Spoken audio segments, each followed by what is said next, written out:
open up the 6:30 public hearing, which has been continued to tonight for special permit for floodplain, special permit floodplain for 687072 Pleasant Street, map 14, parcels 19-3 and 3A, which is a multi-family residential above floors with office on first floor. I believe this is being Continued until May 5th. Right now, May 5th, we have something at 6:30 and 6:31, so I'm gonna recommend 6:35. So moved. Second? Okay. Motion made and second to continue this to 6:35 on May 5th. All those in favor, it's roll call vote. We have the chair, John Souza, on the line. I won't be at the 5th, but, so we gotta make sure you have a supermajority, right? Yes. For that. So we need 6 out of 6 out of 8. Just So- a second, John. So, Jason will be at that meeting, and John will be flying home that day. So we should push that to the, second 19th? meeting in May, yep. Well, we also have We'll have a something on supermajority. 6:30 and 6:31, that would need 6 out of 8 as well, On, on the 5th, 6:38 on May 19th. Already scheduled. already. well, it's already scheduled. Why don't we keep, So, John- but that's on, that's in the, John's line. Yeah. John, will you be available for the 5-5 meeting? I'm planning to. Right now, my plane lands in Boston at 2. Okay, let's just Okay, so schedule we'll it for May schedule it. 5th. Okay, 6:35, Paul and Pat. All right, let's vote. Motion made and second. All those in favor? Aye. You gotta do it. Roll call. Aye. Okay, John Souza, Aye. Carol Victorioso, Aye. Salvatore Giacone, Aye. Thomas Kerrigan, Aye. Patrick Perla, Aye. Paul Weiser, Yes.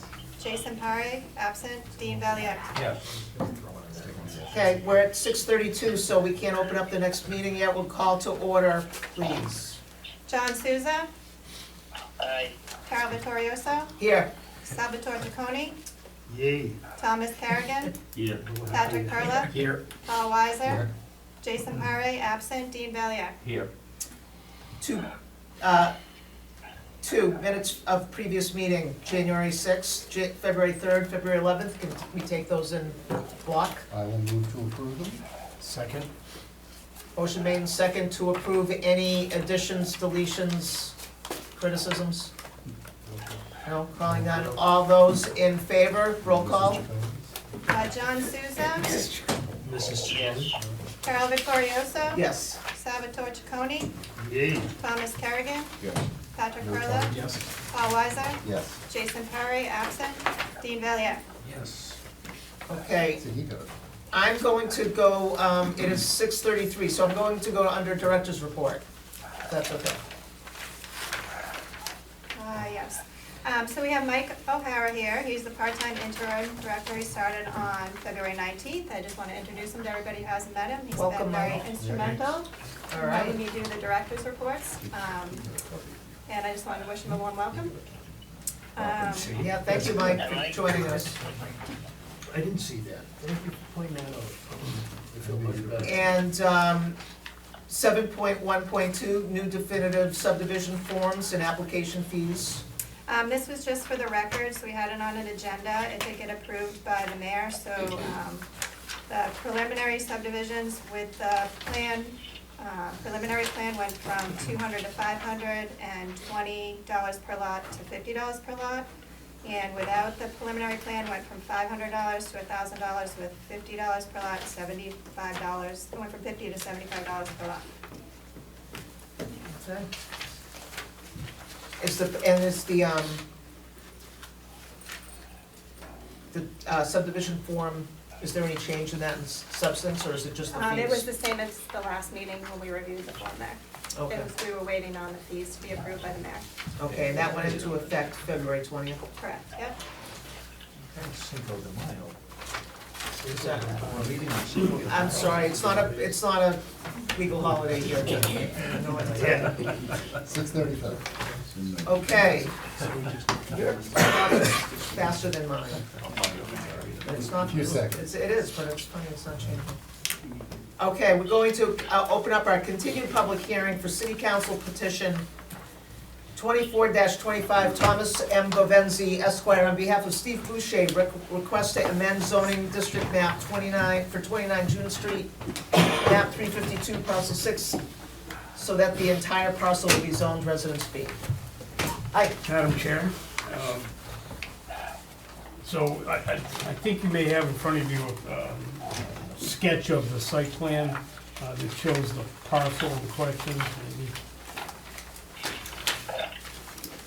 And a portion of that parcel right now, so it's on June Street, there is a building there that is in the process of being raised or leveled. The asbestos removal has been completed. The plan is to clear that site and then propose some residential development on that. Part of the site today is residential, and part of the site today is industrial. The part that abuts the residential portion of the site is south and westerly of the parcel.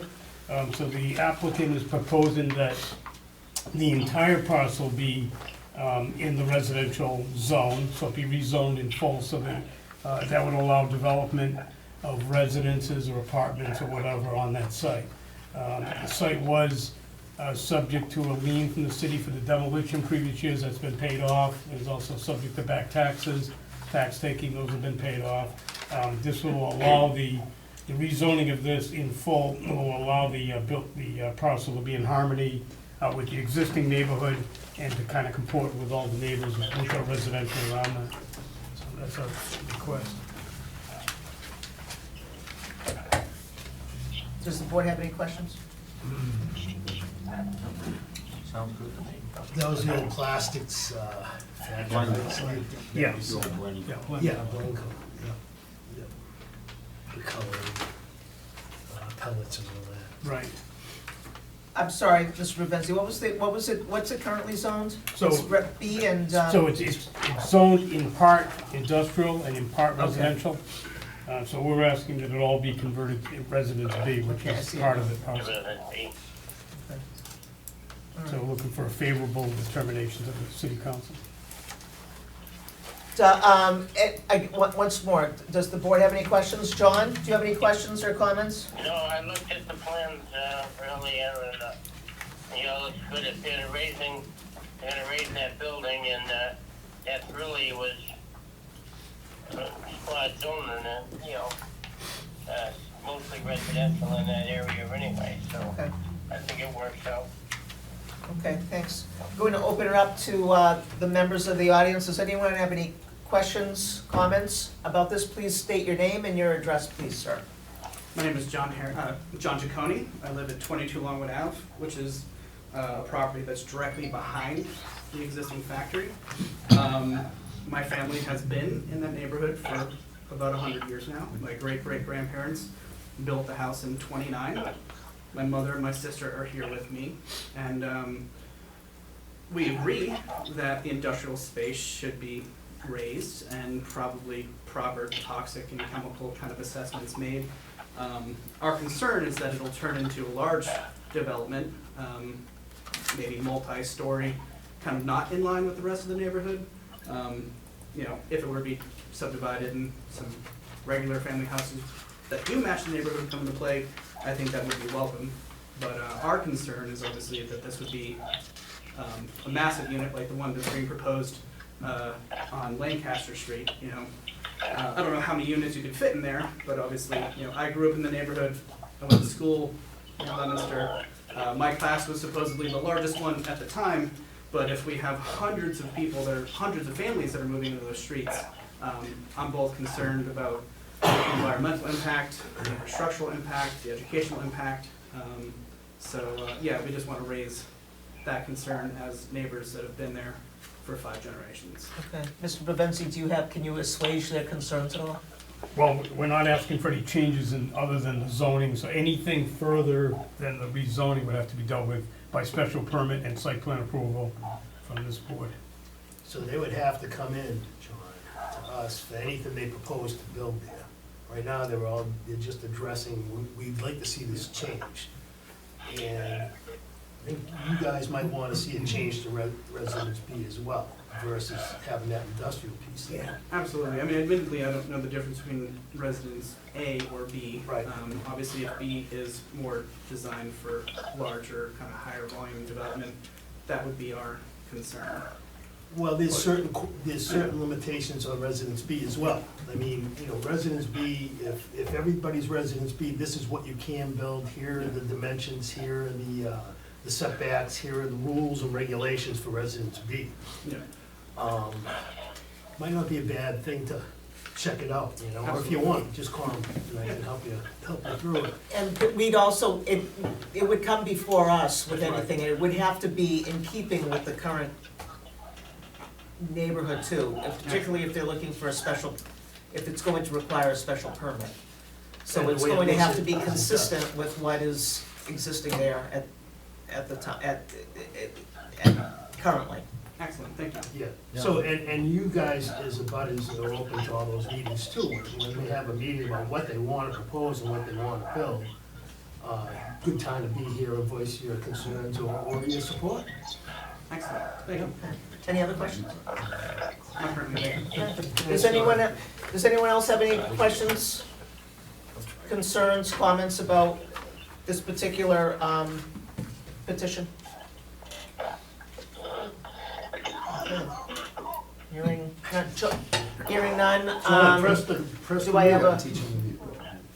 do I have a, do I have a motion unless there's any other? I'll make a motion to close the hearing. Second. Motion made and second to close the hearing. All those in favor, roll call vote. John Souza, Yes. Carol Vittorioso, Yes. Salvatore Chaconi, Yay. Thomas Kerrigan, Yes. Patrick Perla, Yes. Paul Weiser, Yes. Jason Parre, absent, Dean Valier. Yes. Okay, we'll get to this at the, Okay, to thank vote you. on this at the end of the agenda. Well, this could be a while, so if you wanna get us coffee, just. We're gonna blow right through this. All right, we're at 6:42, we're going to open up the public meeting for a site plan for 435 Lancaster Street, map 443, parcels 1 and 2, to be Elm Hill, I feel like John, Elm Hill Ave, map 356, parcel 17, multifamily development. I'm also going to open up simultaneously, because it's 6:42, the 6:41 hearing for the special permit for the same site. You gotta read it. It's the same site, 435 Lancaster Street, map 443, parcels 1 and 2 to be Elm Hill Ave, map 356, parcel 17, multifamily development. For the record, Chris Anderson with County Engineering, here on behalf of Gateway Apartments LLC, for the site plan approval and special permit for a proposed apartment complex at 435 Lancaster Street. Just to orientate ourselves here, we have Lancaster Street that runs along the top of the page here. You have Elm Hill Ave that runs along the side, with the intersection of Viscaloy being up in the upper corner here. Currently, the property has gone over various entities over the years that it's been in use. But at this point in time, the site is utilized as part of a contractor's yard, as well as various other commercial uses. The property currently has one larger structure with several out structures around it. We have the 435 Old Mill structure, which is located effectively right along Lancaster Street.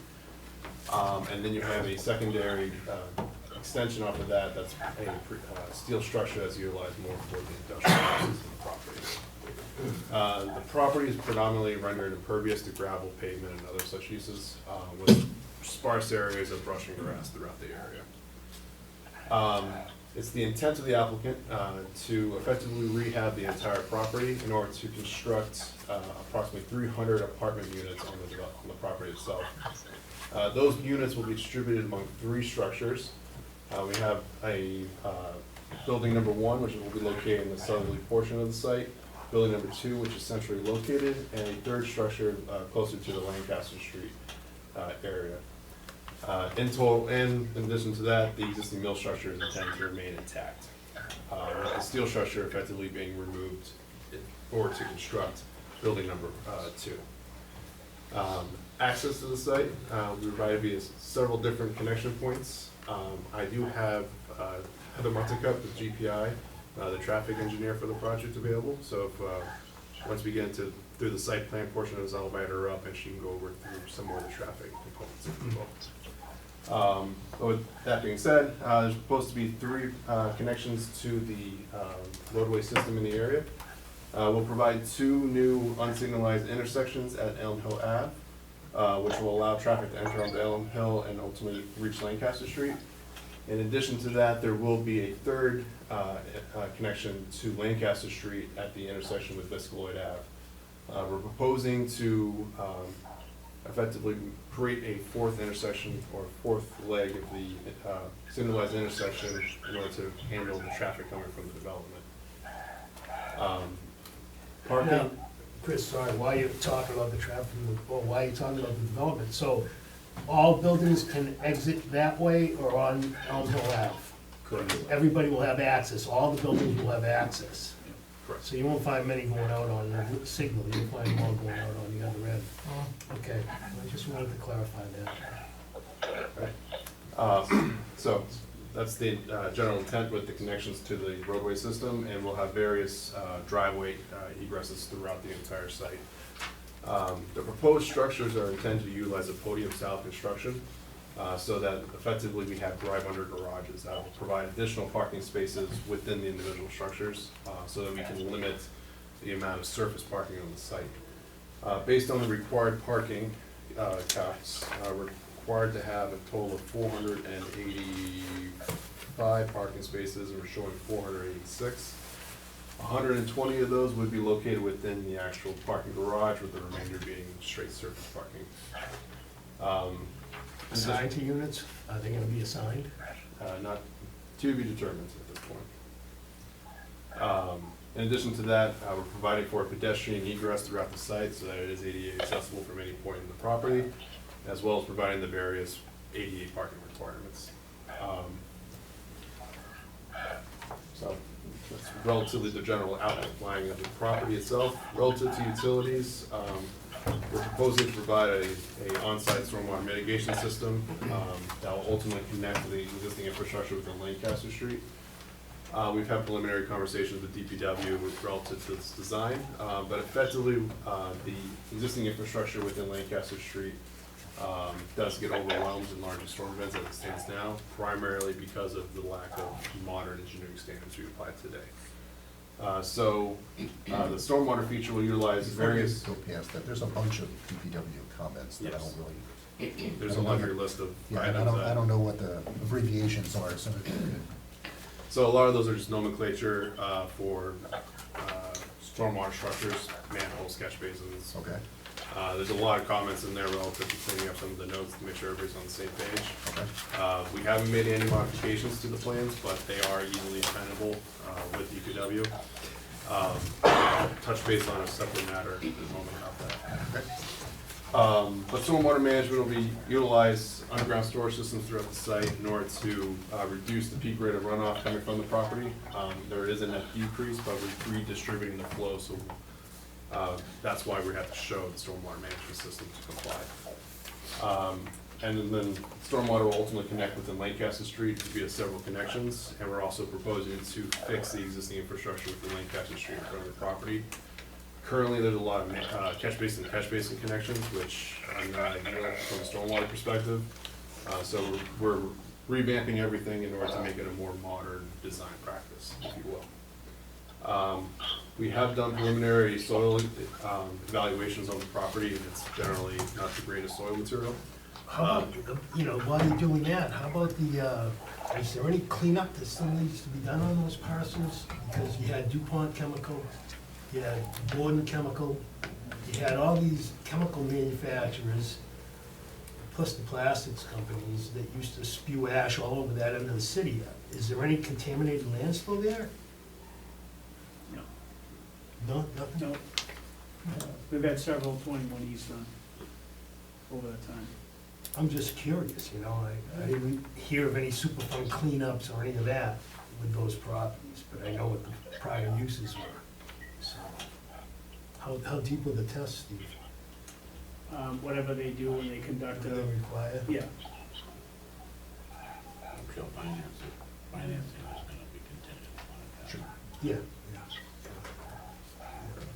I just, They dumped it all to dump. they brought it all down on the dump. Or into the river. So effectively, we've done initial soil testing. It's not the greatest material in the world. So we've had preliminary conversations with DPW in order to provide off-site mitigation of certain stormwater features. That was primarily the total phosphorus removal criteria, so we are working with DPW on that.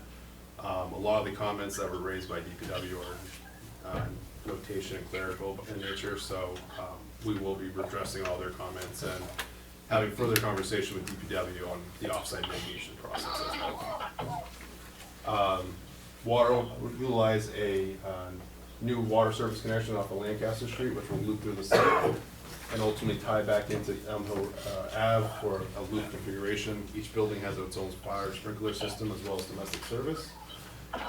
Sewage from the site will be collected by a traditional sewer system and directed towards the existing line that currently goes out to Lancaster Street. Because we do have garages, we do need to do NBC gas traps and oil grit separators, so that will be incorporated into the design as well. A few of the other site amenities we're proposing, we're showing a couple areas of green space for the actual tenants themselves, as well as some outdoor recreational pool space in the lower portion of the site. Everything upon the completion of construction will be loam and seeded for permanent stabilization. Dumpsters are located at various points throughout the site, primarily in the main paths going through the development, so that tenants can get rid of the waste appropriately, as well as providing easy access for trash trucks to come in and out of everything. With that being said, I'll hand over to Heather Montecup to go over the traffic design of the site.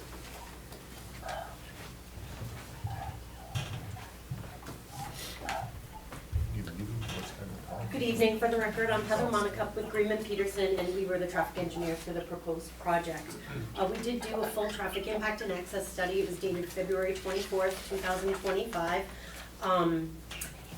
Access to the project existing today, there's 5 curb cuts along Elm Hill with 1 full access egress driveway on Lancaster Street. As part of the development, as Chris explained, we'll have the existing driveway on Lancaster Street will be closed and a new one will be opened up opposite Viscaloid at the traffic signal.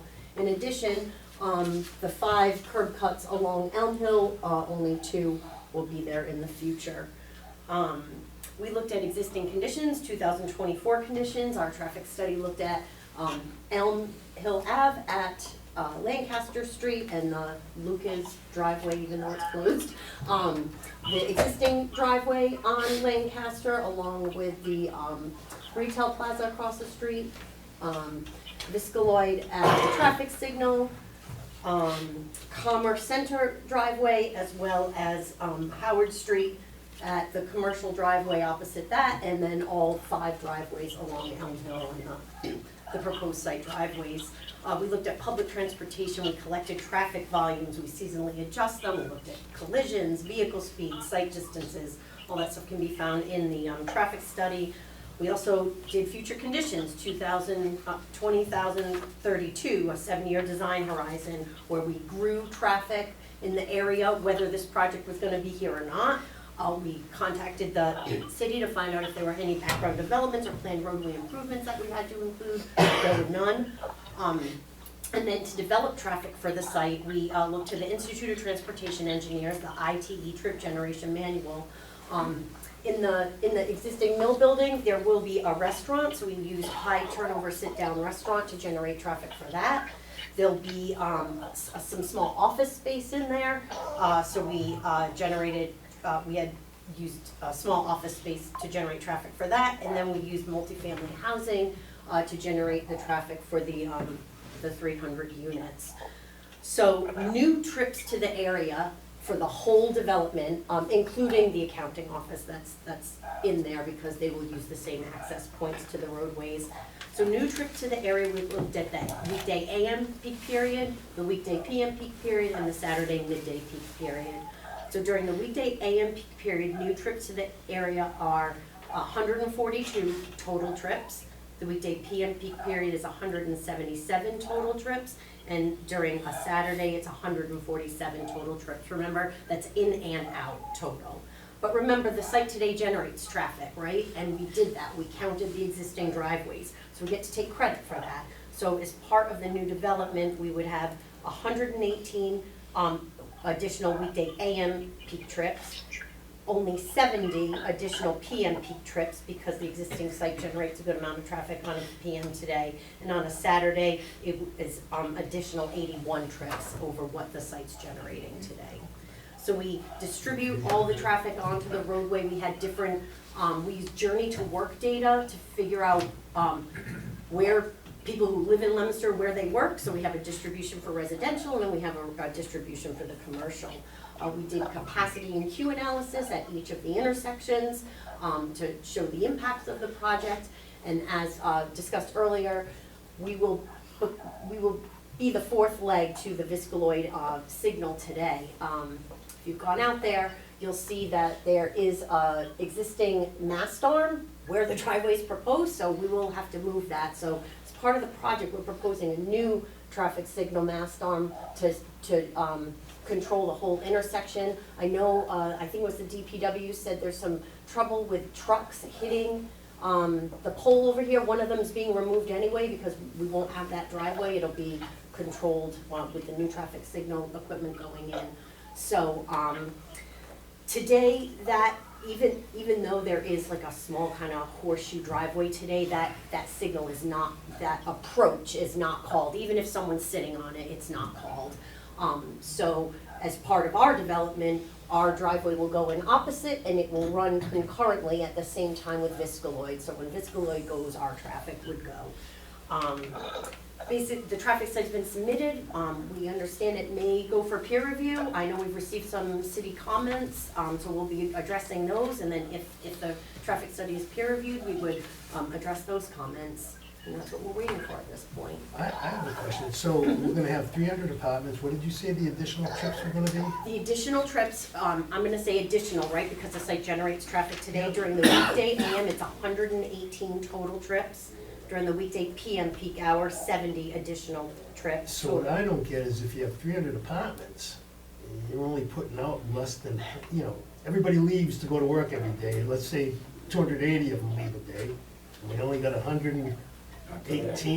But, yeah, and Well, no, I'm just, but 300 people don't leave the site at once. Everyone goes to work at different times. But you gotta admit, the majority would be between a 7 and 9 window and coming Yeah. in between a 4 and 6:30 window. Absolutely, that's exactly, we counted. And we're only generating 118 extra? Yeah, I just find that to be there's a interesting. lot of residential data in the IT trip generation manual. The police suggest that their numbers for crashes are considerably Yeah, higher I than just yours. received that. If they want to provide us we use the Mass DOT data, so if they want to provide us the local data for Howard Street, we could do a comparison of that. That wouldn't be a problem at all.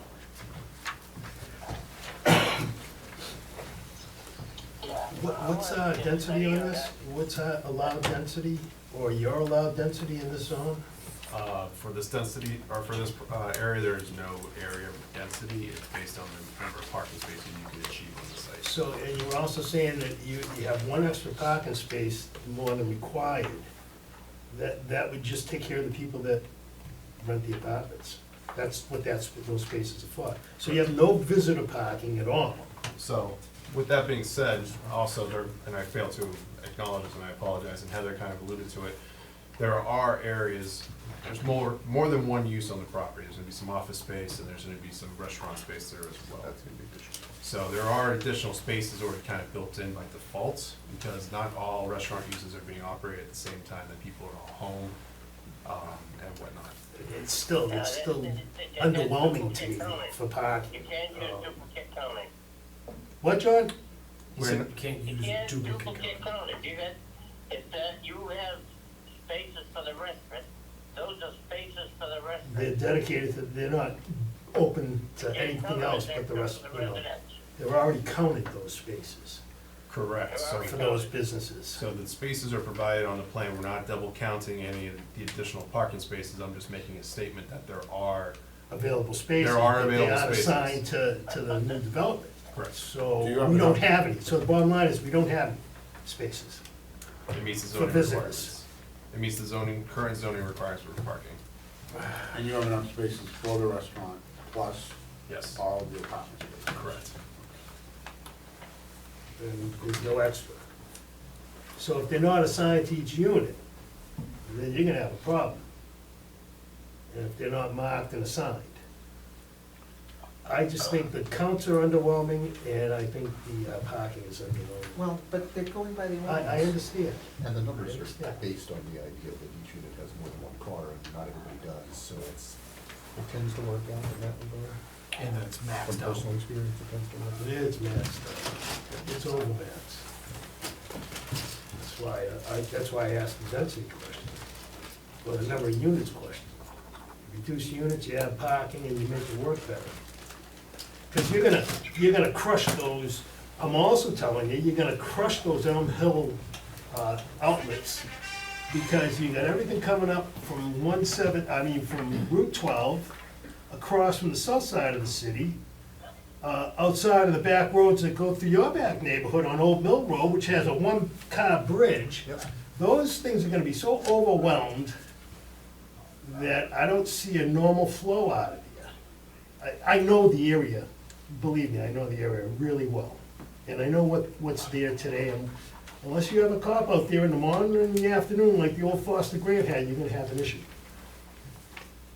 The 3 openings, then nobody's gonna use Viscola, because it's got a signal, except for the building that's right there.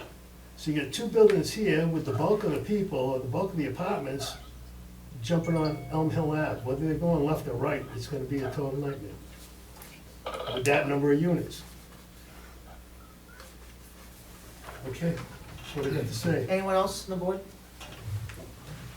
Wait, did Yes, you, I'm just looking at the overall, I mean, it looks like they're putting 10 pounds into a 5-pound box. It's Yes. really excess on the apartments for that piece of land. And the businesses that are already there in the other buildings. Yeah. I mean, I know everybody wants to maximize what they got, but boy, it looks like it's gone to an excess. Like I said, like Sal said, visitor parking and 1.5 spaces. There are more people that have 2 cars per lot today. And we found that 1.5 in the history has not been enough. And you can't go to 2, but when you come in with a design, you get 1 extra lot out of 300, it's just not feasible. Okay?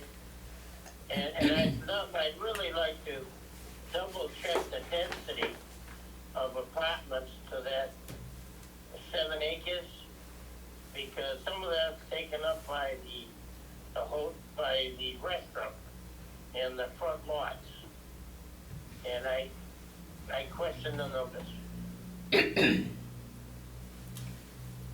So I think we got to do a peer review and a hard look at exactly the numbers and how they work. But I think for that space, I'm not opposed to putting the apartments in there, but it's gonna work. And I think for that space and that location and that traffic, this doesn't work. Yeah, I don't either. I realize this isn't a site plan, but did you mention snow? Yeah, we've designated the snow storage areas, primarily at the terminal points of curbs and stuff like that, so we are providing You the think you have requirement. enough snow storage there? You meet the requirements on snow storage? Yes, we do. And what about if it gets too high, you gonna truck it off? It would have to be trucked off and It's gonna disposed of have to be. appropriately. I think a small storm is gonna have to be trucked off like that. Before I'm gonna move to the department head comments first. So the comments from the Board of Health are dumpsters must be on concrete pads and must be enclosed. structures to be demolished, structures that will be demolished need asbestos survey and rodent survey for health department. The assessor comments that's an overall improvement to the property, additional revenue to tax base, improvement to the site, it meets the needs of the city for additional housing, additional tax revenue. These types of projects seem to be what the residents are looking for in our communities, community-based, live, work, play with ease to city centers. Building approves, fire department approves. Frankly, I'm surprised they don't have any comments, but Public Works approve. Oh, no, I'm sorry. Public Works has 16 comments. 18 comments. Accessible parking space calculation should be added to sheet 6, and all accessible spaces should be labeled. Trash enclosure detail, what type and height of fence is proposed. Detail is not specific as to those two items. Please review the schedule of sewer structure slopes for the following sections: SMH 1 to 2, SMH 4 to 5, Building 1 to SMH 1A. Please review the schedule for drainage structure slopes, labels, and their lengths at the following sections: RDMH 5 to DMH 14, UGS 3B to DMH 18, UGS 4B to DMH 1, DCB 18 to DMH 16, DCB L2 to DMH L1, DMH number 12 to 13, DMH 5 to 6, DMH 6 to UGS 1A, and DMH 15 to UGS 4A. The site appears to be missing a label for UGS number 3. On the schedule of drainage structures, DCB number 19 is proposed to connect to DCB B. The site utility plan shows DCB 19 is proposed to connect to DMH L1. Please clarify. Water and sewer clearance plans are required for each building. Provide water connection, size, and material. What is the anticipated water usage for the whole project? The water main in Lancaster Street is shown as 16 feet. Our records show it to be 12 inches. DPW records show that the water service at 435 Lancaster Street is 4 inches cast iron pipe that was installed in 1941. A new domestic service should be installed. Any old hydrant and sewer services need to be capped and abandoned at the main. Provide a hydrant detail. A deep hole soil test is required at each underground storage area prior to construction. Please coordinate with the DPW to schedule the deep hole tests. The project is subject to 4-to-1 and 1 removal of the sewer system. Please coordinate with DPW as to infiltration and inflow remediation that will be needed to meet this requirement. The DPW recommends the planning board hire an independent traffic study consultant to review the traffic report by GPI. And under section 1.8 conclusions, under the positive values, section B, please remove 50-year storm from the sentence, only revise this one page for resubmission. The drainage analysis states that the ability to recharge the required water quality volume on site is limited and is the applicant's intent to provide compliance with off-site improvements. Please coordinate with the DPW as to the off-site improvements that will need to meet this requirement. Conservation Commission approves none of the proposed work falls within the jurisdictional resource area, and Concom has no jurisdiction. The police department is requesting a peer review for traffic study. The police department's numbers using more recent data for Lancaster Street and Howard Street show crash rates are at 0.74. This is above their amount of 0.59 and the state and district averages of 0.57 and 0.61. I would suggest considering the added burden on existing services as fire, police, schools, DPW, etc. And the interim planning director, I'm going to read, if this is, Carol, I can say what's open right now if you want, what's that? what he has is open. Sure. Do you I wanna, was just gonna ask, in projects like this, if there's been a construction phasing plan that's been thought about, or, in other words, does everything happen all at once, or do you have certain phases? And during the construction period, how does that impact some of the existing uses that are there and mitigate some of the conflicts?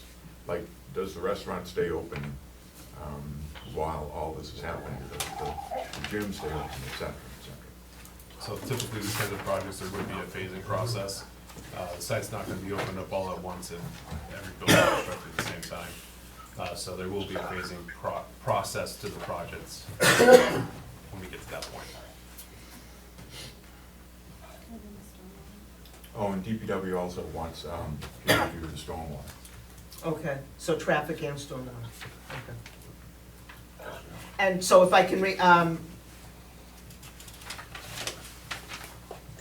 yeah, so our interim director said additional comments, recommendations may be forthcoming after third-party reviews of the traffic impact and access study and drainage analysis submitted. He suggests more information is needed on construction phasing, as you just discussed, and mitigation of potential conflicts with existing uses on site during construction. Also, the wiring inspector has not approved at this time and needs more information, and that's confirmed by the email.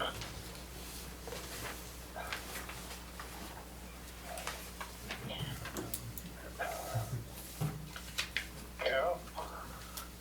Yes, John? No, as I was looking at this, I also was concerned that these are modular units, which is something new for the city. And I was looking for some kind of report on them and something from the building director, inspector, that he's familiar and with this type of construction. This is something new for the city, and I'm a little concerned, not overly concerned, and all I got was an accept from him. I'm not sure if we get the information we need.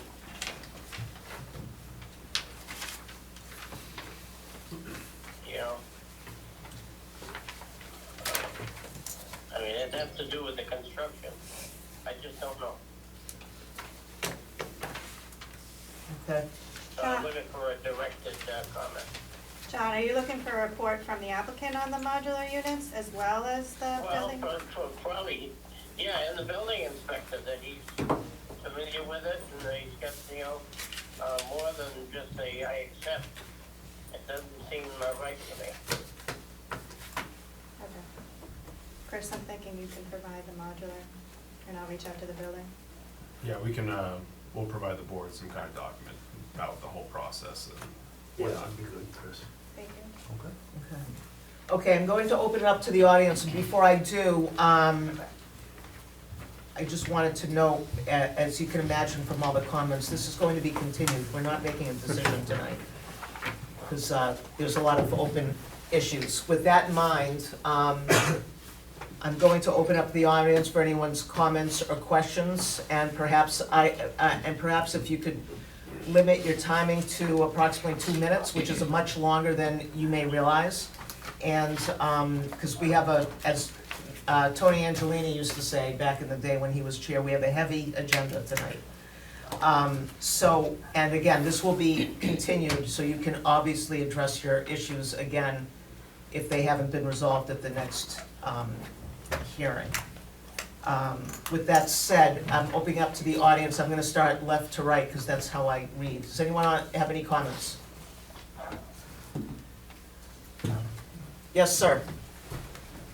Subsequently, this is in front of the house that I referenced in the previous item. And actually, my paper routes were on these streets, and anybody who's lived in this area knows that that Lancaster-Elm Hill intersection is a nightmare already. I understand that there's publicly available data that recommends X number of spaces per whatever, but I feel like these types of spaces are actually geared towards my generation, you know? All of us have cars. If you live in Leominster, you need a car. There's no bus system, there's no transit system. Every person who lives in one of those units is gonna have a car. So I can't imagine that 1.x numbered cars per unit makes any sense in practicality. And this factory is where my family worked. My grandfather was there for probably 60-something years. And I work there. that land is toxic. I mean, I understand that there's some studies that have been done, but if the town isn't requiring some kind of independent study of the soil quality, I would not touch that soil with any heavy equipment, let alone put that in the air. So, you know, toxicity of the ground, traffic, I mean, infrastructure, I mean, everything I can say is based on an echo of what the DPW or the police department said, so I'm not really, saying anything new, but again, as someone who's lived in the neighborhood my entire life, and has also commuted out of Leominster to work in Boston for 20-something years, I don't know, I think the 10 pounds and the 5-pound bucket comment was pretty on point, but maybe it's more like a 2.5-pound bucket if you ask me. Okay, thank you. I'm gonna start here again. Anyone else have any questions or comments based upon from that? Okay. Yes, sir. Your name and address, please. My name is Henry Fry, 24 Dartmouth Street, but I'm the owner of the accounting building, so I would be surrounded by this. I kind of encapsulated my talk, which may cover other subjects that you brushed on already. When I first was notified of the project, my initial concern was for the accessibility to my building at 439 and for my tenant and their clients. I expressed concern about the parking situation since we've had tenants of 435 Lancaster infringing on our lot multiple times over the 15 years that we've been there. The signage stating it was private property didn't matter to them. We began discussions with the engineer on February 7th for ways to protect the entrance to this. We went back and forth a few times, and there was a plan given to me on Friday, which kind of sort of, I got a driveway going into my lot off of their parking lot, but after 55 years in the construction business, I know that what might be on a plan might not ever be reality. So, Alien's engineering submission to the planning board, I have to agree with the following assertion, 13.2.4, that the proposal would not be a substantial inconvenience or hazard to others, vehicles, or pedestrians. One of the proposed buildings will completely block the view of my building from Lancaster Street. And the access is the one to come through the lights at Piscataway up through a parking lot to get to my building. And additionally, during the construction, I have a concern about for the disruption of services to the building and the possible losses that my tenant might incur. And there are about 300 units here and 400 and God knows how many cars, based upon the 1.5 cars per unit, which may be some kind of a guideline, but is nowhere near modern day reality.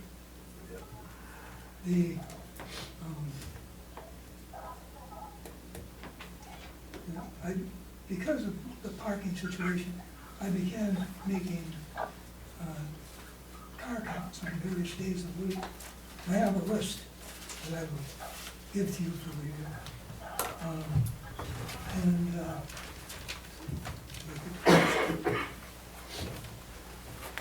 Look at page 2 here. And during the month of March, there are anywhere from 34 to 69 vehicles in the lot right outside of 435. the lowest count, the only days where the counts were below 40 was on Saturday and Sunday. Other than that, you know. And I presume it's for the businesses that are already there. And a lot of my counts were done on non-restaurant times, like 10:30 in the morning, 3:30 in the afternoon. And we're talking about the traffic. And 400 and some odd cars, as you said, have to go in and out, probably at least once a day. And, but there's a whole bunch of other stuff in that area already. Over in the old Union Products buildings, there's a bunch of businesses, and there's like performance, athletics. Now the pickleball court is directly behind my building, and the delivery trucks can pick up to the warehouse, use a curb cut that's about 75 feet down 117. And I have no idea how many cars and trucks go through there every day, but because of the death of the guy that was having my practice, I've been there part-time, 40 or 50 hours a week during tax season. And I sit in his back office, and I can see all this stuff going on out back. Let's see. Also, with the traffic study, take into account what's gonna happen at the Knights of Columbus. I guess it's supposed to be an adult daycare. And then additionally, the project on Drew Street, which has no idea what's going on there. Historically, at one time, there was talk of having a small strip mall out front where that big building is, right, proposed. I think that's not a bad idea, because even if you cut out those 40 units, you've still got a couple hundred units in the other two buildings that the people could make use of the convenience store, maybe a package store, who knows, whatever. Kind of reminds me of the old neighborhoods where you had a neighborhood store, and the convenience of the tenants, both in the new buildings and the ones that are going to wind up in the old DuPont building. A lot of common sense. I hope you guys are listening. Right, well, right now before us is a 400 I unit. know. I have 3 copies of my write-up. I'll give it, and the name of the board members. I just,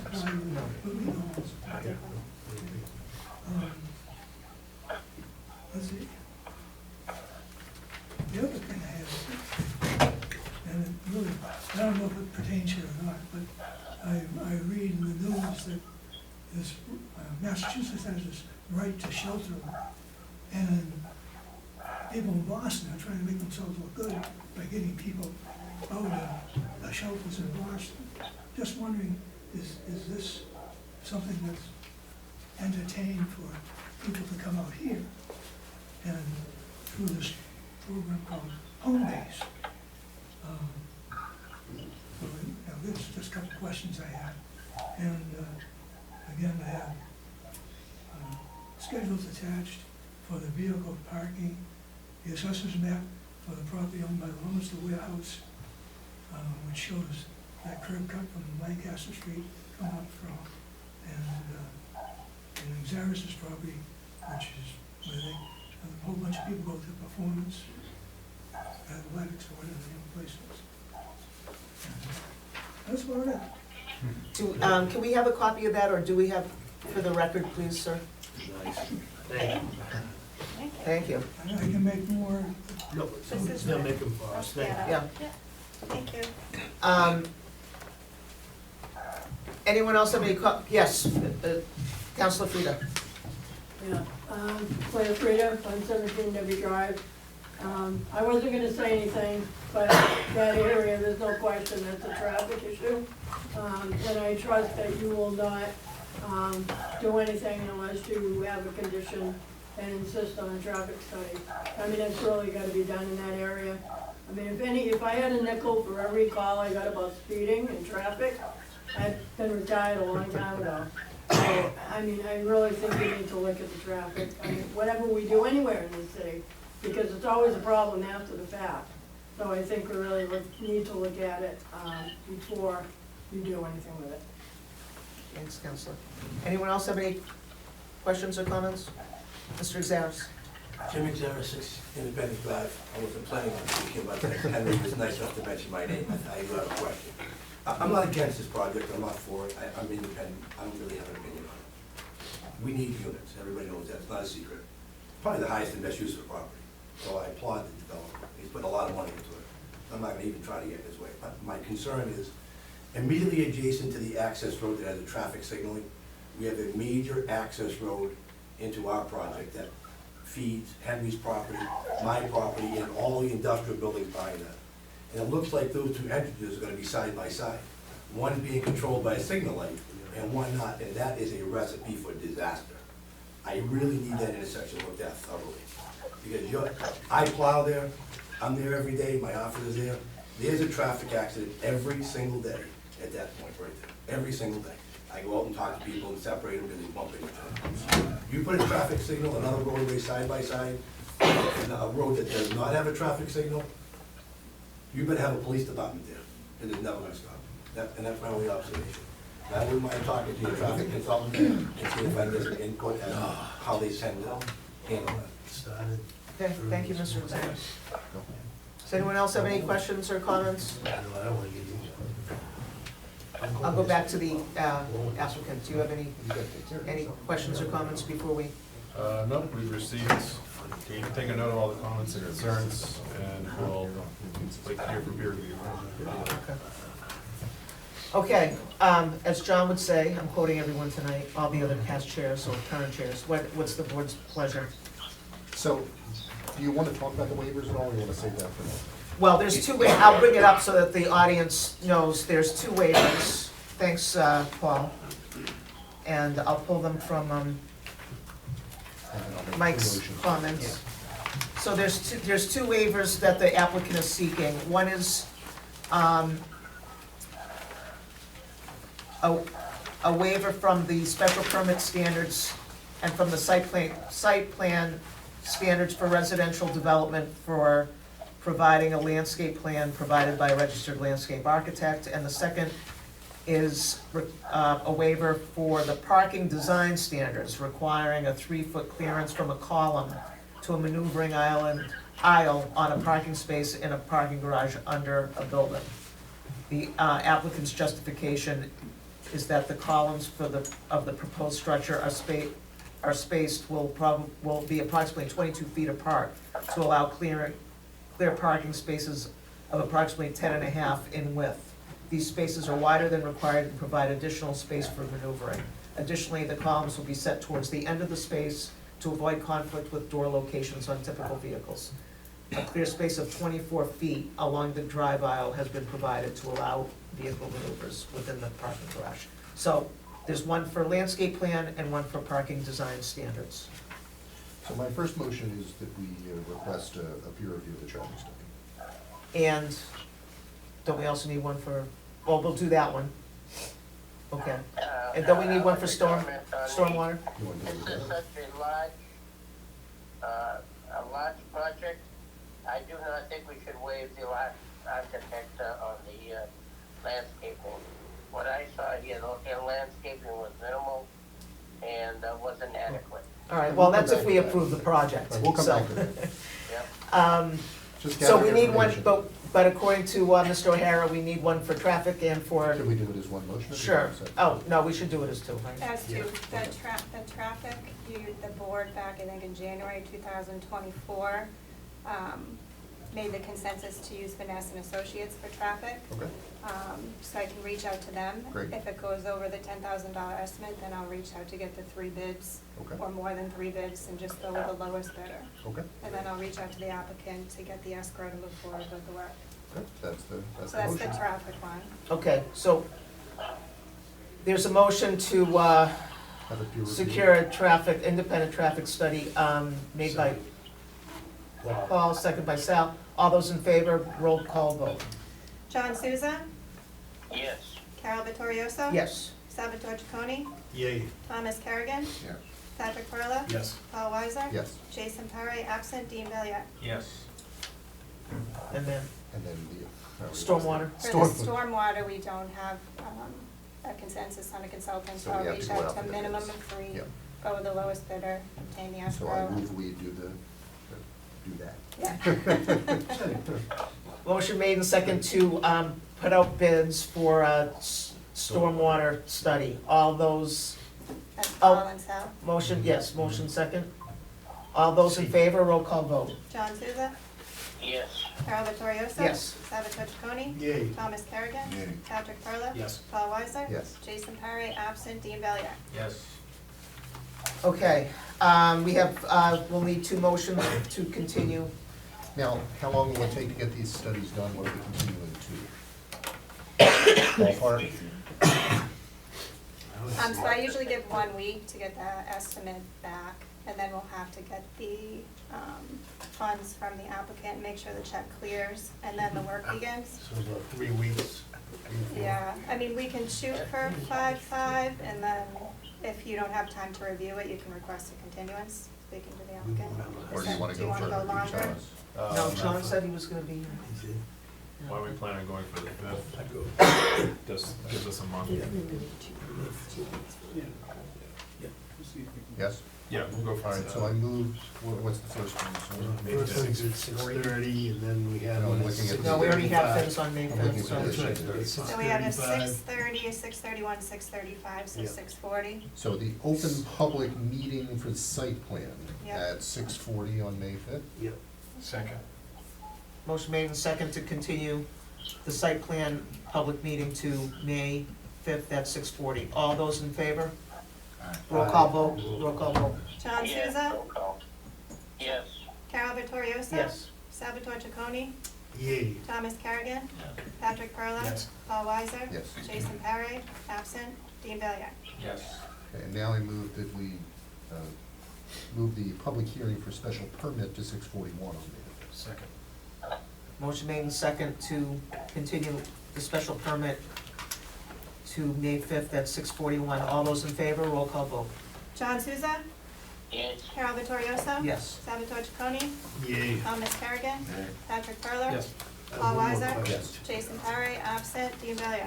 Yes. Okay, John, Sal has a question. Do you want to do an independent soil analysis over there?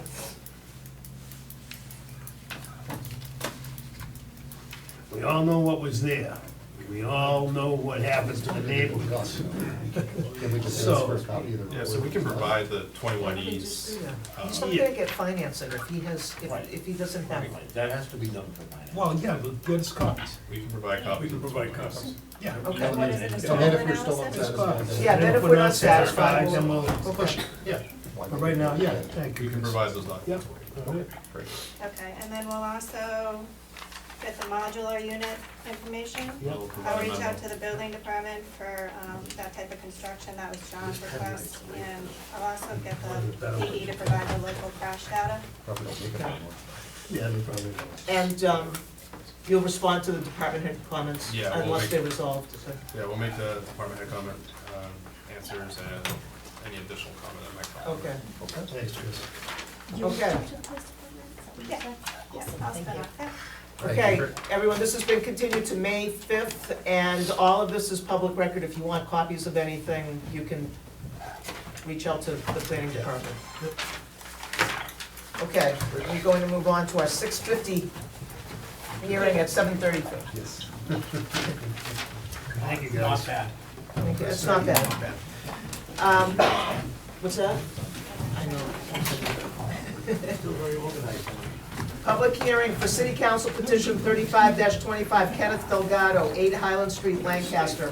Request to amend the current lot width under zoning district RB for 2-family dwellings. The amendment would consist of changing the minimum required width from 80 to 50 for 2-family dwellings. Share one here. That's basically what it says. You saw this already? Yeah, we have that. Yes. All right, know how to clear out a road.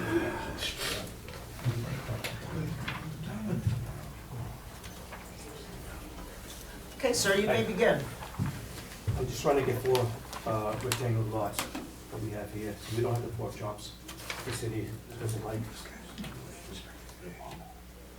So 1, 2, 3, and 4, just to have nice neat lines.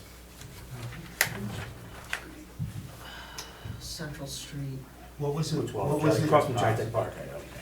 what was the design prior to no pork, well, That's what it is now. that's what it is now, it's always been that way. Correct. Okay. Because, you know, 1, 2, 1, 3, and 4, you know, fall under pork chop. I understand that they don't look like they're really, you know, it's not, yeah, I know it's different, I just wanted to say that. So what is the frontage there? It's gotta be It's currently, It's currently at 50. from, 50, I think. it's currently, it says required width from 80 to 50. From 80 to 50, right. You want it, you want But to didn't change we already go Yeah, through the one that change with is the, with 4 rectangular lots. Yep. Even size, yep, looks nice and neat, yep. nice fence line down the line. So you're saying, let me get rid of that 80-foot width and you can have them all exactly the same? Bottom line, right? So the current frontage requirement. Did we change the frontage on these to 50? Did we ever do that with that last consultant that we had in? He proposed that, right? So we did change the 2-family dwellings to 50. I think we did. We did change that. We just never addressed the width. width Right. of 80, which we probably would create the pork. Correct. Not them. So what they're saying is we, as a city council, was the one that approved that. We just made a recommendation. City council approved that frontage to 50. So the building width should probably be 50, because the setbacks there are only, what, 5-foot setbacks? I believe. The building, What about the new housing rules? the new rules were 50-foot frontage. That was the change, one of the changes that went through the council voted on. The state is the one that. No, it was, we had the consultant that also worked the MBTA community stuff. He was the guy from Montechusett Regional Planning that came and helped us. And one of his proposals was to, you know, to get more housing, you know, we need to look at some of It's this. current. Yeah. So this was proposed and approved by the city council to go to a 50-foot frontage, right? They never changed the 80-foot. Yes. We never changed the 8-foot width of the lot. Can we have one conversation, please? I'm all 1 and 3. confused. And then it'll just be 4 straight lines, or 4 lots, instead of any pork chop. Right now, it's Shown two that, pork because chops. that's kind Yeah. of confusing. Right. This is what it is now. That's what it is now. And And you right wanna now, have 4 lots evenly. Evenly, exactly. 50 feet. Rectangular lots. Yep. Exactly. All the way back. Right. oh, What do you got, 260 now? So this is 50, that's 80, that's 50, that's 180, that's, we have 270 now, right? 280, that's 89. So I want to be bigger than 50. 270, 280, 270. If you have Right, but the setback is 50, we can have a little more, as long as we have 4 even lot size. Yep. It could be 60, 65. Yeah. But he just, you know, he wants to knock it down from that 80-foot. I don't have a problem with this. I don't either. There's no better design they're gonna come up with. I know, Mr. Exares has, can you, So it makes more sense if you look at a full-size drawing. They have Yeah. dimensions on it, you look at a small drawing. That might help you understand what the Okay. issue is. I'm in a butter, and I have a similar problem, so that's why I'm here. it's not a problem, it's a challenge. Well, what happened was the minimum frontage is 50 feet, Right, but the building envelope for the structure is 80 feet. Right. So you're creating a pork chop. Right, that's right. Which no one wants. Right. Because then you come in and put a vinyl fence in, it looks all over the place, right? Yeah. Because us developers, not all of us, but some of us, take advantage of the envelope and get as much as we can. And they won't keep nice rectangular lots, because they can cheat an extra lot in there. And this is what happens. And when Mr. Delgado bought this land, that's what it looked like, and that's today's zoning. yep, What I think he's asking for, if I understand him right, is to make them rectangular and clean up the lines. Yep. So it would be a minimum 50 feet, but that doesn't mean you can't be 60 or 70 feet. Right. Right. It's just a minimum of 50 feet. this And would then be if the 60. back was a minimum 50 feet, Well, you got you'd end up you with got 4. 280 going across, Yes, but So- you could end up with 4 nice square lots. And Right. like 70 feet. 70 feet, yeah. So I've got 1,700 Okay, feet I misunderstood. on that same Pretty street, close to 80. and I'd like to do the same thing, so Now I'd be they're, in but now favor. they're nice and even. I agree. Straight across. And you're still going to have four lots, Mr. Delgado? Correct. Okay. Just, they're all gonna But be you sized can make accordingly, them right? like 70. So if you got 280 there, I mean, Yeah. it's a minimum of 50, but you're gonna do 4 lots at 70, So you can go straight back, 72. straight lines. Exactly. No. John No, says you no. have to be careful. If you change it to 50, that means across the city, it goes to a 50-foot width. It's already Okay. 50, John. No, that's, So that's gonna make it, the increase in densities, all over the city. We're not just talking about one lot. If we change the zoning, we're changing it across the city. But isn't that what we've been trying to do? but John, when we had the person from Montechusett Regional Planning, and we changed the tables, and we went through like Yeah. 2 meetings of discussions around this, it was to kind of spur, some growth in those areas. And one of the things was the 50-foot minimum on the frontage. So Right. if we don't carry that back, minimum, not saying they have to, but 50-foot minimum on the frontage, if we don't carry that all the way, I think we just made a mistake, and instead of knocking out the 80 for where the building is placed, we made a mistake on that, we should have made it 50 on both of them, We created the problem. so it's our Yeah. problem. Because we're sacrificing frontage, at least in this case, to eliminate pork chop lots, which is, I think, What we've been trying to the do lesser of forever. the two evils. Yeah. It happens, you get needy, but it's also a method of controlling density. And what we wanted to do was, that's what we were looking at, we made some changes, but, like in on that same piece of property, you go from 3 to 4 lots.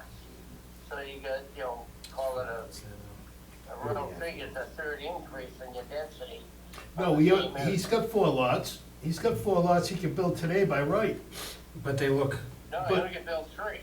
No, he can build 4, because he's got the other frontage. Lot 1, 3, and 4, John, would be. 1 and 3 are pork chop 1 and lots, 3 are John. pork chop, 4 would be a rectangle, and lot 2 is up front. It's got 80 And it's foot a of rectangle. frontage by 175 feet, meets all the requirements. So he's got 4 lots there, he's not trying to do that, he just wants 4 straight Yeah. across. So you get rid of the pork chop lot. Yep, you get rid of that Yeah. pork chop sleeve, I think And it's then the you best, create it's the best way 70 feet, to yep. fix this It problem, is. it is. without losing a lot. Now, like you said, there are people that would try to squeeze an extra lot, but this is just to make them all It's just basic. even lots, even rectangular lots, instead of creating 2 pork chops that he could do right now by right. And then you have a smaller lot too compared to the other. It's gonna make the property look a lot better. Yeah, it would look great. The drawing I get shows 3 lots. So where was the house up Yeah, we haven't done that. But I might have, Doesn't give you much room. So it's just a nice, clean way of building something. you know, we can't change the zoning though. No. Or the city Well, this is a recommendation. Well, it's a Right, recommendation. recommendation. recommend, yeah. Okay, anyone else from the board have any questions before I open it up to the audience? Okay, Mr. Xeris? To John's point, I don't think Mr. Delgado's asking you to reduce the density, which is what your representative asked the city council to do and was denied. He's only asked them to make the lots rectangular. Right. When you went before the city council, you asked the city council to reduce the density from one-dimensional density to I think you went to 5,000 is what he was asking for. And it was denied by the city council. Yeah. Right, This is not what the request is. no. If I understand, he's asking the same density. You're not increasing any more developable lots, because you're gonna be so much square footage per lot. Yep. He's just cleaning up the lines of the lot.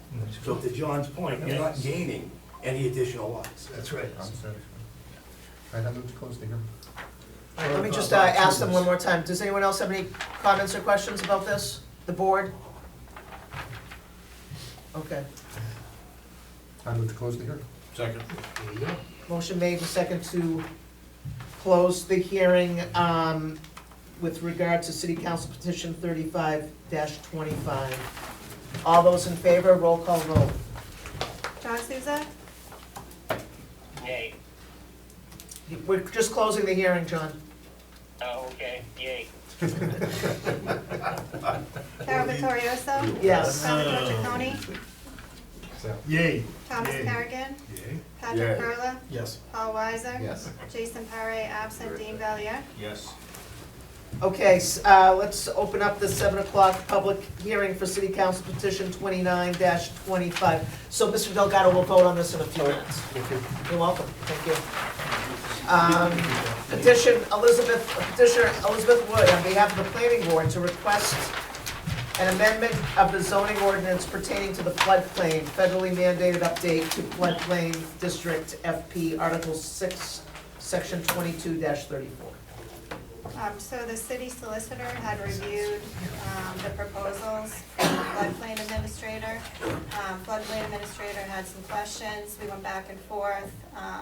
I answered the questions that I could, Katie answered her questions. She went through the final track changes from the city solicitor, and she agreed with everything in there. So what you have before you is the final track changes from the city solicitor, approved by the floodplain administrator.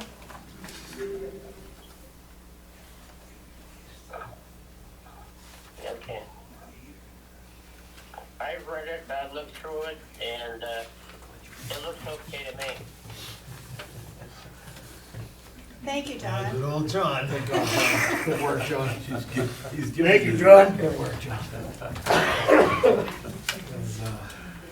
It's not my area of expertise. And this does have the hard deadline, or you can lose floodplain insurance for the city. I think it's July 8th, so.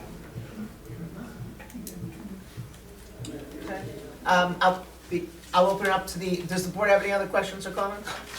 Open up to the audience. Anyone have any questions or comments about City Council Petition 29-25? Okay. Yep. Motion to close the hearing. Motion to close. Any comments, Paul, about? Okay. Yeah, floodplain. Motion made and second to close the hearing for City Council Petition 29-25. All those in favor, roll call vote. John Souza, Yes.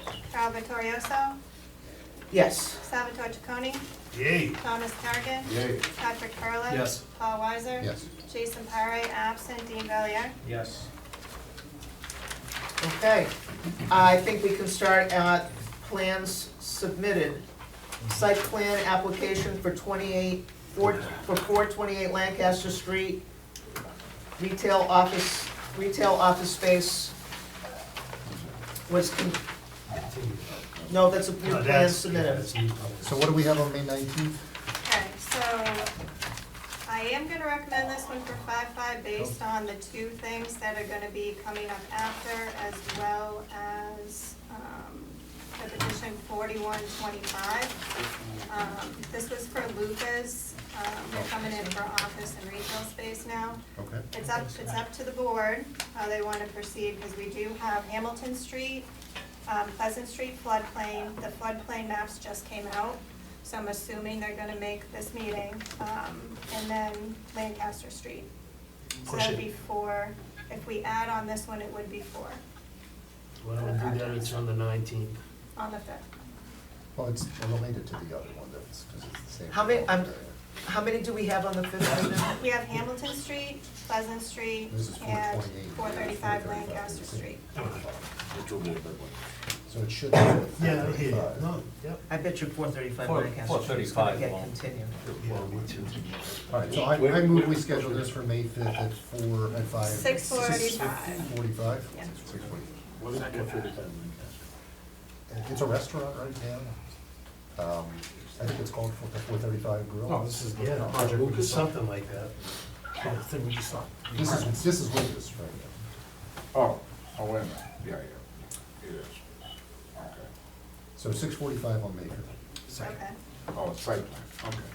Yeah, this is just a site plan, no special permit, so I have to have it. So that was Paul and, Patrick. thank you, Patrick. And that- Motion made and second to schedule 428 Lancaster Street for 5/5 at 6:45.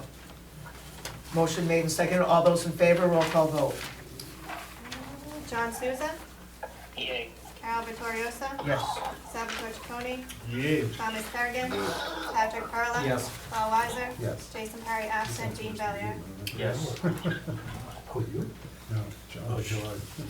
Okay. That's normal. 3.2, definitive subdivision application for Bassett Street, map 328, parcels 37, 41, 48, 44, 48, 56, and 58. Do we have anything on May 19th? Yes.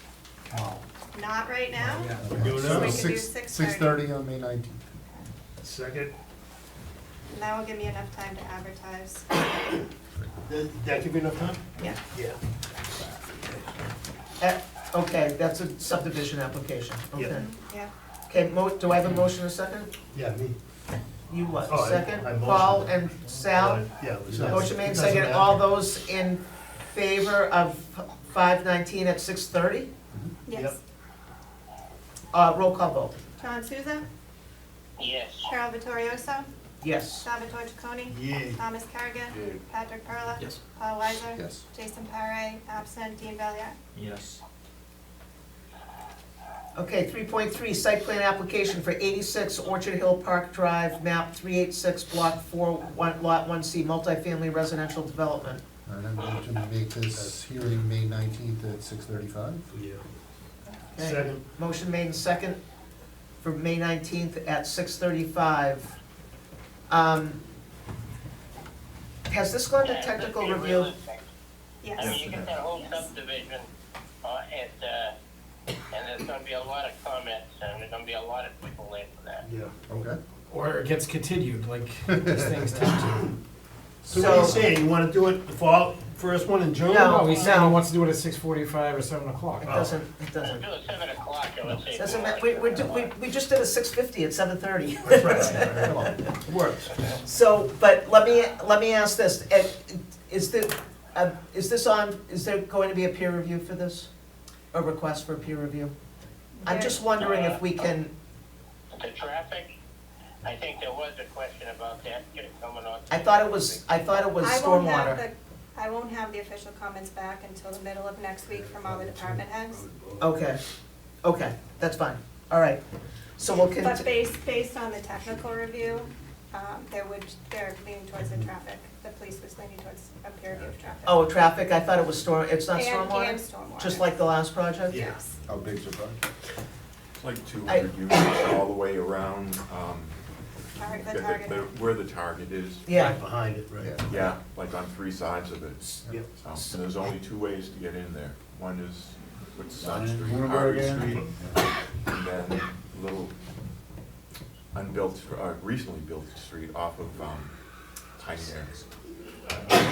Back way in, right, from, the Yeah, back there's way, one, yeah. Target. That's on the bottom of the hill. So- So it'd be, yeah. So I'm just trying to be efficient. If you're gonna be moving ahead to get the traffic study and maybe it doesn't work this way, you know what I'm saying, for Mr. Boucher's project, can we get it going on this one too? Or, I will mention it to our peer reviewer, because we have all the documents submitted for both. Yeah, that'd be So good. I will put both of the documents. this way, we're not, if we know about it now, instead of then we're gonna ask for Yes, it on May Mike actually 19th. brought that to my attention. That would be Great good. minds think alike.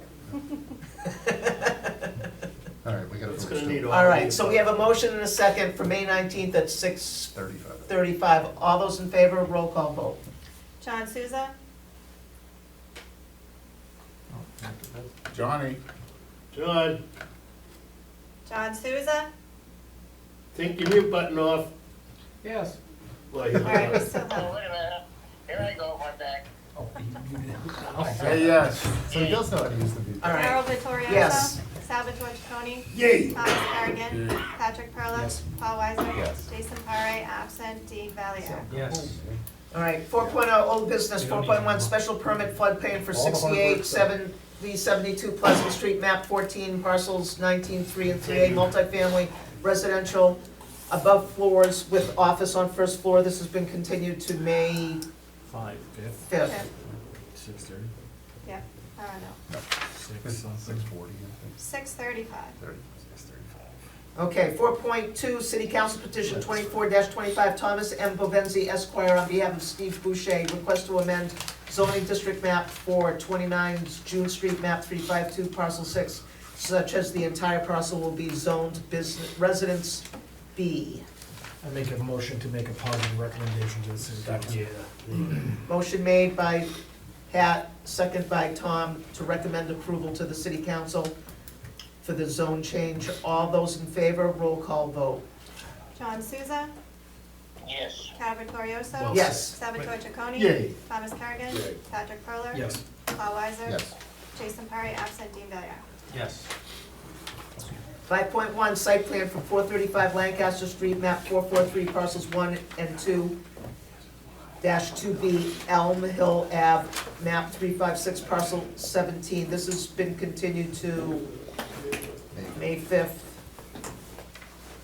640 and 641. 41. 5.2, special permit for 435 Lancaster Street, map 443, parcels 1 and 2, -2B, Elm Hill Ave, map 356, parcel 17, multifamily development. This has been continued to May 5th.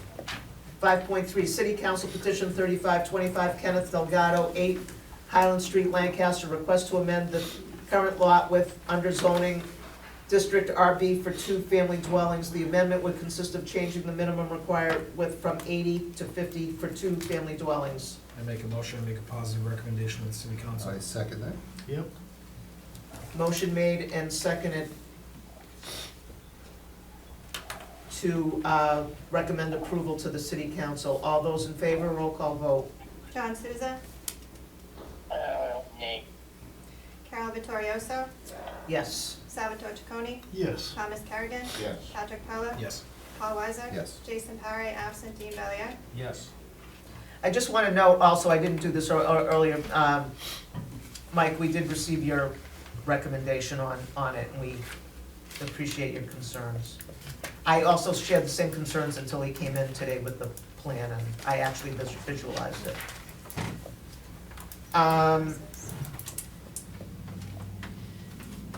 That passes. 5.4. 5.40. Yes, 5.4, City Council Petition 2925, petition Elizabeth Wood on behalf of the planning board, request to amend the zoning ordinance pertaining to the floodplain federally mandated update to floodplain district FP Article 6, Section 22-34. Make a motion to make a positive recommendation to the city council. Second? Motion made second to recommend approval to the city council on the floodplain amendment. All those in favor, roll call vote. John Souza, Yes. Carol Vittorioso, Yes. Salvatore Chaconi, Yay. Thomas Kerrigan, Yay. Patrick Perla. Yes. Paul Weiser. Yes. Jason Parry, absent Dean Valier. Yes. Okay, communication 6.1, City Council Petition 41-25, Lisa Nugent of 45 Beth Avenue, Leominster, request that the city council prohibit all horse and dog racing and any associate betting or wagering anywhere within Leominster, Massachusetts by the following. Amend Article 1, Section 22-4, definitions by adding the following definition. Racetrack, any tract of land where horses or dogs are raced and where any form of betting or wagering on the speed or ability of horses or dogs are permitted or conducted. Amend Article 3, Section 22-17, underlying district table of uses under business uses to add racetrack as listed use and to add the letter N for not allowed in every column of each and every district. Amend Article 3, Section 22-18, overlay district table of uses and under business uses to add racetrack as a listed use and to add the letter U for underlying district in each and every column of each and every overlay district. The purpose of the zoning amendment is to prohibit commercial horse or dog racing anywhere within the city of Leominster. So, let's schedule this for a public hearing for May 19th. It has to be within 65 days of the filing of the submission. 6:40? 6:40, yeah. At 6:40, but I'm making suggestion, a recommendation, which actually came from the chair, so I can't take credit, as to whether this is the proper means to address this issue. And if we could get an opinion from KP Law. Because as John brought up the issue that we have a separate ordinance for medical, for marijuana, not necessarily, or medical and marijuana for adult entertainment, because this is this is allowed in the Commonwealth of Massachusetts, so I don't know if we can actually say no across the board. I suppose we can have a hearing on it and then based upon that, but I'm asking for an opinion as to the proper method to proceed. Okay, Carol? Yes, John? Yeah, okay. But I look at this is a negative, thing, okay, a petition. And where the planning board is the board of permitted uses.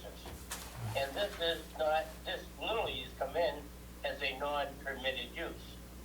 So it doesn't really come down under our purview because it really should be restricted by its ordinance of the city. But we still have to schedule it. And I don't. Yeah, we scheduled it, but I'm looking for an opinion from And we should KP get, Law. but for tonight, we have to vote to schedule. Yeah. Yes. But I just, No matter what. just to let you know, and then at the same time is, with it no on everything, it doesn't, I just can't say, I have a real question. I think this is gonna go to KP Law, and one Yes. will do right up front. So I move we Because schedule there's a, an opinion on that. we'll So schedule I'd a like hearing. to motion that we go forward and refer this to KP Law.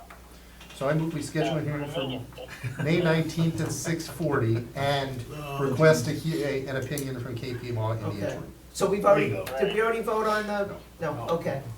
So let's, yes, Steph? Okay, so I'll reach out to KP Law procedurally if this is allowed. What is the correct way to proceed with this? And we can discuss that at the hearing on the 19th. Is it allowed now? Well, it's not, it's Not in the book. It's silent. So in my opinion, it, But no matter what KP Law does, we still have to have a hearing. It's allowed because it's not yes, allowed. yeah, we're gonna schedule the hearing, but I'm just wondering, is it just a table of uses thing, or is it an entire, there's an Good amendment question. to the zoning as another section? Yep. Right. Okay, so I have a motion, do I have a second? Yeah. Motion on, with Paul, second with Patrick, to schedule it for 5/19 at 6:40 with an opinion from KP Law as to how to proceed. All those in favor, roll call vote. I'll schedule the public hearing and advertise for that date. Yes. Okay. Great. John Souza, Yay. Carol Vittorioso, Yes. Salvatore Giacone, Yay. Thomas Kerrigan, Patrick Perla, Yes. Paul Weiser, Yes. Jason Parre, absent, Dean Valier. Yes. Okay, 6.2 A&R for 502 Mechanic Street, map 572, lot 8. This item was scheduled, for March 15th, and I believe that Steph, as the assistant planner, endorsed the plan. Yep. So she just wanted to let We us know. want it on the record, on an agenda that it was done. Yep, Thank you. Yeah. Thank you, Steph. thank you. Nice job. 6.3 battery energy storage systems, zoning amendments are needed for the definition of energy systems renewable and/or to create a new definition for battery energy storage systems, as well as updates to the table of uses needed to be addressed. And Mike is working with John for updates to the zoning language, and if any of us have any suggestions, please reach out. There's no further action at this time. So just so you're aware, the building inspector was classifying these as energy system renewables. And we did have one come through, I think it was on Lancaster Street, and it was in commercial, so we had to be able to stop here for site plan and special permit review. Now, there's potential of ones in industrial zone, which is by right, and we want them to stop based on, the fire hazards and it to be able to be reviewed. So we are gonna look into that. I'm not exactly sure what agenda it's gonna be put on, but we are looking at it. Well, we got to approve one. We did. That was the first. The very, very first one, I think, was on Willard Street, and the building commissioner made an error in that, 'cause all we did was a site plan. And that was an industrial zone, it was by right, we only issued a site plan. But we had to move forward and figure out how to change the definition and add it in. No, we did those. Did that, my friend. The director's Yes, indeed, we did. Oh, motion to adjourn. No, Oh, except, can I just make sure You kidding? everybody's Sal. gonna be here on these next few meetings? 'Cause I to won't rebook be all of here. this will be super fun if I have to cancel one of these. I planned it. Won't be. Everybody I won't plan? be here on the 5th, I'll be here So on the no Sal on the 19th. 5th. I'm out on the 5th. You here on the 19th? Yes. Okay. So it really will be relying on John's flight, so if the flight Yeah. gods could be with him that day, that would be It's got great. it, I will be- But we do have some stuff already scheduled there, so, We have a bunch on the 5th. yes. That's but why I we made can mention still earlier open to say and have maybe a we site push plan these that out, day, so- because if John has a screw up, well, we don't have a quorum. Okay. Well, we don't have a supermajority. Yes, but I don't think there's anything we can do. I'll follow up with Jason to see maybe if he can dial in. I won't be able to dial in. I'm just. Understandable, yeah. Thank you for letting me know. Did we have to vote? No, we have to vote on sales motion. Motion, who's second? To adjourn. Second. Motion made second, all those in favor to adjourn, roll call vote. John Souza? John Souza? Carol Vittorioso? Yes. Salvatore Chaconi? Yay. Thomas Kerrigan? Yay. Patrick Perla? Yes. Paul Weiser? Yes. Jason Parre, absent, Dean Valier? yes. James Dawson.